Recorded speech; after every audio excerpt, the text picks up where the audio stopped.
The new Creality CFS Nano is here, and it is here for one reason only, and that is making multicolor and multi-material printing affordable. My kit did arrive pretty late, so I did not have a lot of time to test things out before the release. This video has been scheduled to go live on the day when the CFS Nano itself goes public as well. So unless it is already sold out, it should be now available and in stock. Now, even though I did not have a lot of time with the CFS Nano itself, luckily all of the heavy lifting is going to be done by the SparkX i7 itself, which is a fantastic budget printer, and I already did a full review on this printer, so you can click this link or check the description or the comments to watch that video instead if you want to find out more about the printer itself, because today I'm going to be focusing on the Nano itself. And before I move on, a quick disclaimer: Creality did provide me this kit right here free of charge in exchange for my honest opinion and the video. They definitely did not supply me with a stack of cash, as some people would like you to believe, and also I did not accept any sort of scripts from them, and I did not send them this video for approval before I made this public, so they are going to be watching it for the first time as well.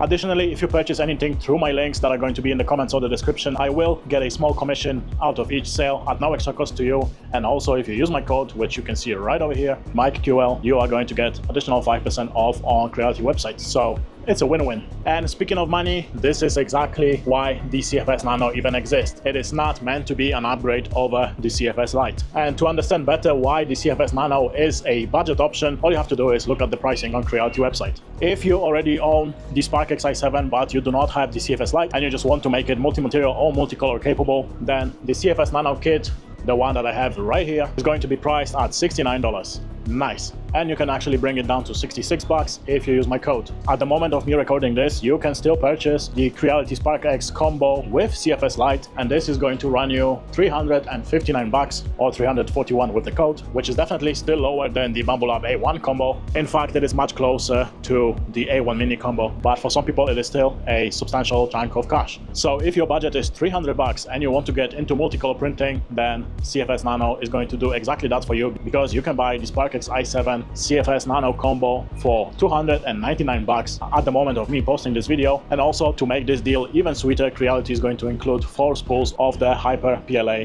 RFID filament. And all of this paired with my code is going to bring the total to 284 bucks, which I personally believe is a really good price for a multicolor or multi-material capable printer with 4 extra kilograms of filament to start you off. So let's dive in and see what corners Creality had to cut to make it so cheap. If you purchase the CFS Nano alone, then everything you need to install it is going to be included in the box. So you got all of the PTFE tubings, you got all of the hardware, a quick start guide, which I believe will need a revision because there are a couple of mistakes there, but more on that later. You also get a data cable, the Nano holder bracket, rear brackets, spool holders, the CFS Nano itself, and underneath that you get a couple more brackets and holder pieces that will hold your spools on the printer and guide the PTFEs. Assembly and setup are very straightforward. The instructions are easy to follow, but unless I am blind, like I said, they do need some revisions. And what I mean by that, so the first step is clear: installing the back brackets. The instructions tell you that you need to install them in the lower set of holes at the back of the frame, which is nice and clear. Then you are guided through assembling the whole back bracket, or as they call it, the bridge, and again everything is clear and easy to follow. Then they show you how to mount the brackets to the printer's frame, and this is where I got confused because it just wasn't stable and something felt off. And this is where I started looking at the parts and realized they forgot to add a whole step to the instructions. You basically need to remove these 2 bottom screws on each side of the frame and replace them with the included modified ones that actually work the way they intended. Keep in mind that the instruction issue could just be with my unit. The production units could very well arrive with revised instructions, but I just think it is worth mentioning. And also, the filament setup on the printer itself is also wrong in the instructions, because yesterday or 2 days ago they actually rolled out an update, and this now fixed the filament view on the printer itself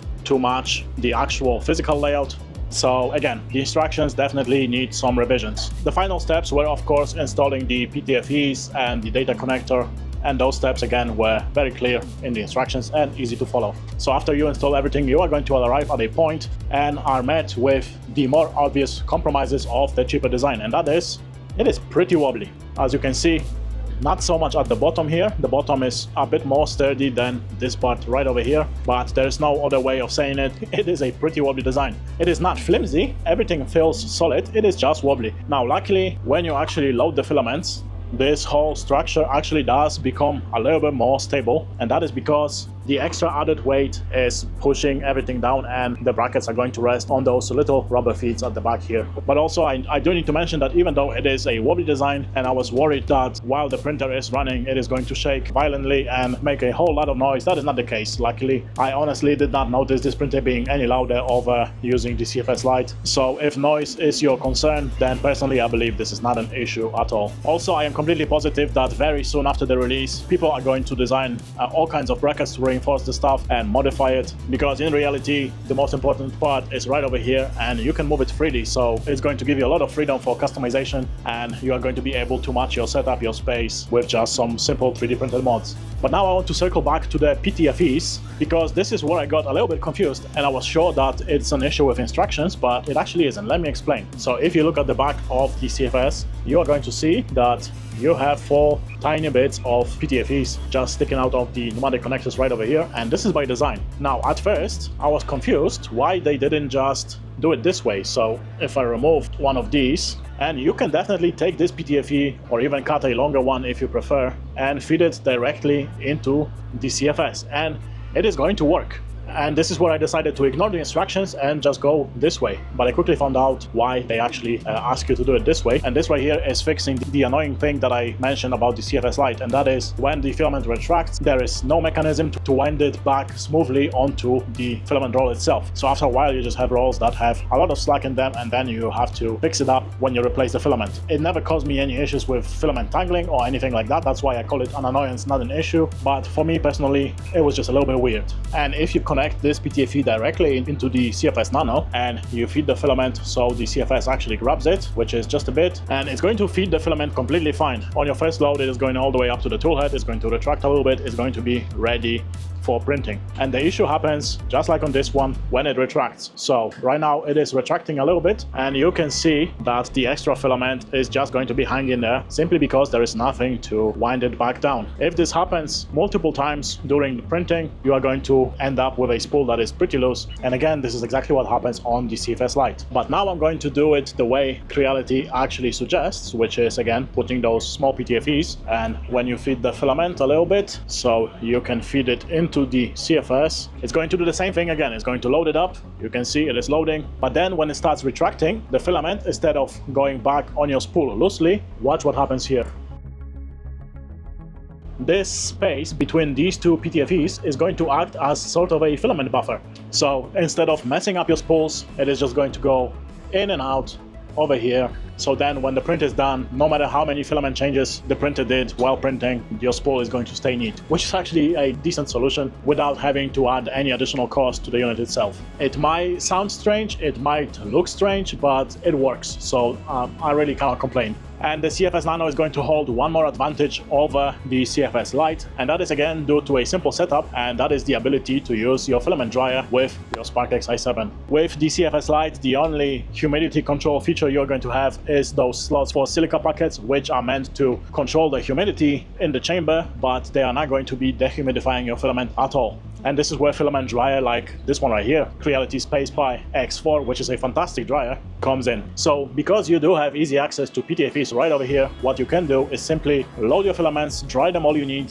and then you can keep the dryer running. And over here again you have two choices. You can run your PTFE from the dryer with this little buffer zone between those two and feed it this way. Or if you are very afraid of the moisture, even though the SparkX i7 does not really print engineering filaments, but you still can take the PTFE straight from the dryer and plug it in directly into the CFS. And you repeat this 4 times and you have a setup that is going to feed dried and actively drying filaments right into your printer while it's printing. And this is definitely an advantage over the CFS Lite. And in case you haven't already noticed, when you swap filaments, you do have to feed it through the PTFE right over here. There is no automatic feeders at this stage, and then you feed it into the CFS, and this is where it grabs it automatically and handles everything else. So this is very similar to the FlashForge IFS or the new, how's it called, Elegoo Canvas or something like that, which again has an advantage. One I already showed you, which is the dryer compatibility, and second, this is a small box. You can redesign this whole setup however you like. So with all of that out the way, let's talk about the most important thing, which is the printing itself. And as expected, everything went super smooth. I mean, there is nothing else you have to do in a slicer. There's no extra settings that you have to turn on or anything that you have to adjust. The first print I did was this Flexi Beaver right here that I printed for my nephew.